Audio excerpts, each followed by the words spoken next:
أعوذ بالله من الشيطان الرجيم بسم الله الرحمن الرحيم حافظ على الصلوات والصلاة الوسطى وقوموا لله قانتين سامع الناس अपने प्यारे भाइयों अस्सलाम वालेकुम रहमतुल्लाहि व बरकातहू। मैं असल मौजूद को कुछ अर्ज करूं उससे पहले एक वाकया तवज्जो सुने।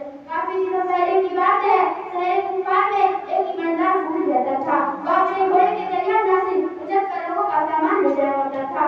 लोग उससे बहुत खुश होते थे। एक दिन की बात है, वह मामूल मुताबिक अपना घोड़ा लिए सवारी की इंतजार में था कि एक आदमी उसके पास आया जो एक पैर से मारूफ लग रहा था। उसने पुलिस से दरखास्त की कि मुझे फला के मकान तक पहुंचा दो। उतरते ही और दोनों चल पड़े। आगे जाकर चौराहा मिला। आदमी ने कहा उस रास्ते से चलते तो बड़ा अच्छा होता, यह रास्ता मेरा जाना पहचाना है। कुली ने उसकी बात मान ली। चलते चलते रास्ते में एक जंगल मिला। वह आदमी अचानक घोड़े से कूदा और तलवार निकालकर कुली के सामने खड़ा हो गया। कुली ये मंजर देखकर उसका बक्का रह गया। उसके पैरों तले जमीन निकल गए। वह निहायत आदमी से बोला, भाई मेरा सब कुछ तुम ले लो, मुझको छोड़ दो, मैं किसी से तुम्हारी शिकायत न करूंगा। मगर डाकू ने एक ना सुनी और कहा कि सामान तो मेरा है ही, मैं कच्चा काम नहीं करता कि तुझको छोड़ दो और बात मुझे बता दे। पुलिस ने फिर अर्ज की, अच्छा मुझे 2 रकात नमाज की मोहलत दो, फिर जो जी में आए करना।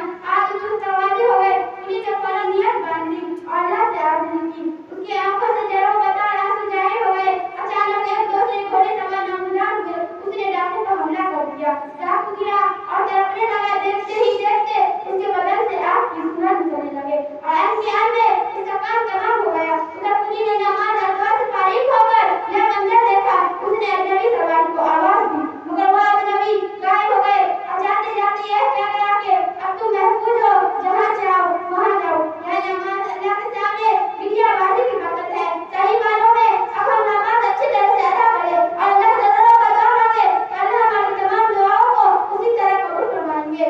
अल्लाह ने अपने महबूब रसूलुल्लाह सल्लल्लाहु अलैहि वसल्लम के पास जिब्रील अमीन के जरिए से बहुत से अकालत हम लोगों को भेजा। मगर एक ऐसी मुबारक मौका भी आया कि जब अल्लाह ने अपने महबूब सल्लल्लाहु अलैहि वसल्लम को खुद अपने पास बुलाया और हम लोगों के लिए बहुत ही कीमती तोहफा आपको अता फरमाया। वह तोहफा है 5 वक्त की नमाज। यह तोहफा कितना अहम है कि अल्लाह ने खुद अपने महबूबों को उसे देने के लिए अपने पास बुलाया।